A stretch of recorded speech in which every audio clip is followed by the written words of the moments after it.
Hey, Steve Saretsky here. As always, this is Canadian real estate market update with a particular focus on Vancouver. If you get any sort of value and entertainment out of these videos, all I ask that you hit thumbs up and subscribe. Questions, comments, put those below and we'll banter back and forth. As always, a very interesting week in the financial markets. I think there's a lot going on, a lot of moving pieces, a lot of volatility, things to keep track of. And again, a lot of this pertains to Canadian real estate, which is where we focus. First off, the Canadian Real Estate Board released their monthly data for September. To no surprise, sales declined on an annual basis by 9%. So sales declined nationally by 9%. It was actually the fewest home sales for the month of September in 6 years. Canadian Real Estate Board actually, proclaiming that home sales declined on a year-over-year perspective in roughly 70% of larger cities in the nation here. So certainly that's not encouraging news to hear that home sales are basically declining in roughly 70% of the Canadian cities. You can say Toronto was up slightly, but I think it's up 1%, and they're still at historically very low sales volumes. And then if you look at the average sales price, showed a positive reading, 0.2%, up 0.2%. The benchmark was up, I believe, 2.2%. But if, again, adjusting for inflation, it's essentially a negative read. But generally, house prices from a national perspective tend not to move very much. They're very, very slow in movement, a lot of moving pieces. What you are seeing is the larger movements city to city. Those are becoming more noticeable, particularly, obviously, we know Vancouver very well. What we're seeing, things that maybe, again, are signs that you need to be paying attention to, and these are things that I've talked about that I think are very important, is what's happening in the pre-sale new condo development space. It's a market where you have a record number of new construction. You have a lot of speculation.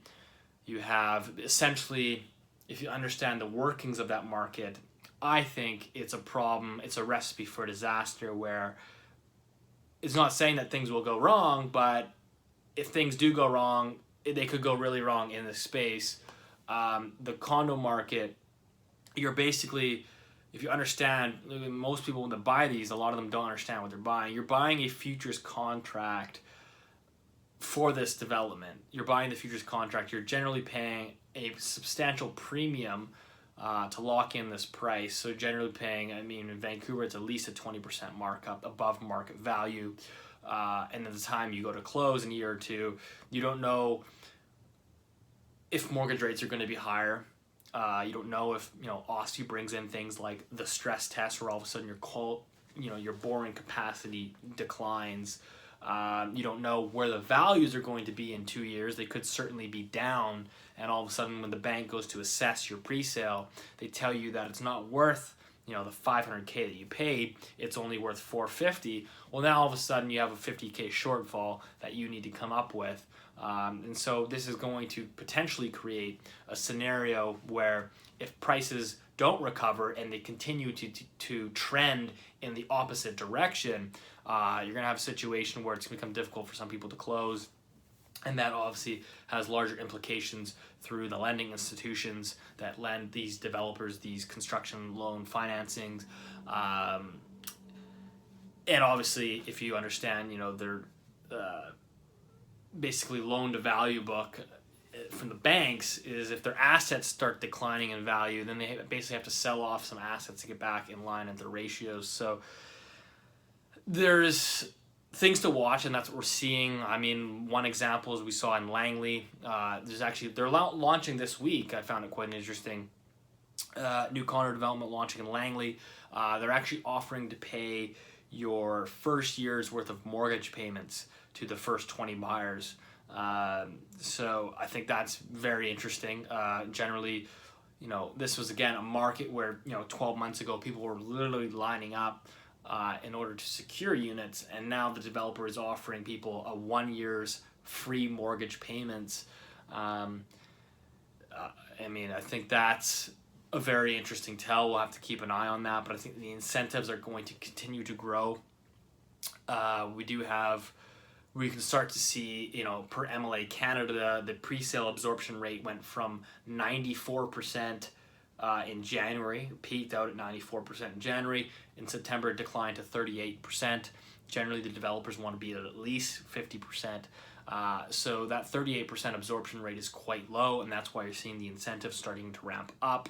But you have to look at this from a greater context that Langley was just 9 months ago probably the hottest condo market in the Lower Mainland. Now you have some of these guys offering obviously decorating bonuses, but 1 year's free mortgage payments. That those guys are in the pre-sale center offering 1 year free mortgage payments. They're going to be competing with the resale market. So these two are basically going to be cannibalizing each other, basically fighting for the few buyers that are out there actually buying, because we have volumes basically at 6-year lows for condos. They're competing against each other, and so we have to keep that in mind, because at the end of the day, Langley condo inventory is up, I believe, 175%, and now all of a sudden you're trying to compete with each other. So it's basically a race that concerns me, but we'll keep an eye on that space. A couple other things to keep note of watching moving forward. The BC government put into legislation their speculation tax that's going to get pushed through. It looks like they've come to an agreement with the Green Party to basically push this thing through. So 2% annual tax on your assessed value if you're a foreigner that it's not your primary residence and you don't rent it out for at least 6 months a year. I can tell you in Vancouver, it definitely is. We're seeing that some forced sales because of that. People want to get out. They don't want to be hit with a $2 million property, $40,000 some odd dollars, whatever it is, of annual taxation. So again, that's going to set benchmarks lower. Reports from property managers that they're starting to see a flood of luxury homes coming onto the market for rent. That's actually driving the rent prices down. The property manager says quote unquote 20%. I don't know if I believe that. I don't really follow the rental markets, particularly the luxury rental market, so I can't say that this guy's right or wrong, but it's published in a reputable newspaper here in Vancouver by a reputable property manager, so I'm assuming that he has some pretty good understanding of the market here. And couple quick notes here and we'll wrap it up, but looking at the more Canadian economic data, the inflation, CPI, came in lower to the downside than anticipated, as well as retail sales also declined as opposed to increasing, which was anticipated. This is, again, should not be a surprise, because all the data is really lining up perfectly well with what is showing as a housing slowdown, combined with, it's essentially the early stages of a deleveraging. Weak home sales, weak auto sales, rising debt to income ratios, rising debt service payments, and now you have declining retail sales. We'll have to keep an eye on this because the number can be volatile, but certainly, when data starts to disappoint to the downside, that should start to raise some red flags. But I don't think it's necessarily a surprise to the people that have been paying attention and that understand the what is involved here. But I think with that being said, I had a comment that maybe you're too negative on real estate, and I have to reiterate that real estate has been a tremendous financial asset. It's made people a lot of money. I think in the future it will continue to do so. I just think that here in the short term there is going to be some volatility, particularly with rising interest rates. It's a leveraged investment, and you have households here that absolutely 100% without a doubt need to deleverage. It's not when, it's not if, it's when. These households absolutely need to deleverage, and it's actually going to be more beneficial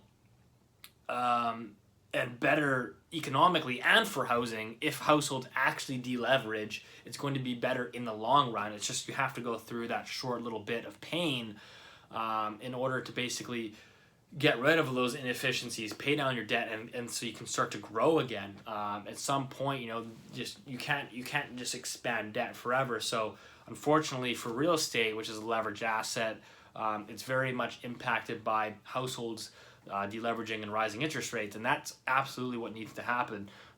So that short term is going to be volatile, but it's not to say that you cannot make money in real estate. There's going to be tremendous opportunities here and moving forward. And it's not just like you can look in Vancouver, you can still look to other markets, etc. So that's kind of where we're at today. Lot to keep focus and to keep track on. Hopefully that helped. Just look at my notes here if there's anything else to keep an eye on. You can look at the retail sales. What we have is actually furniture sales and home improvements. You can see here that they have turned down. Now again, it is quite volatile, so we'll have to keep an eye on if that starts to change, but I suspect given the current macro environment that will continue. And this is not just a trend that is happening in Vancouver. It is happening from a global perspective. We can see developers in Hong Kong offering more incentives. Same thing in China, Sydney, Australia. Housing starts slowing down. U.S. housing sales in September declined for the 6th consecutive months. It's the fewest home sales they've had since November 2015. So they're sort of peak housing. Really across the globe, you're pretty much at peak housing, and that's because you have the liquidity becoming tighter, the US dollar shortage, rising interest rates. That's the current macro environment. So again, that's not necessarily to pick on Vancouver or Canada, but I think that certainly those two are in more vulnerable positions than most because of the debt situation. Anyways, hope that helped. Otherwise, see you next week.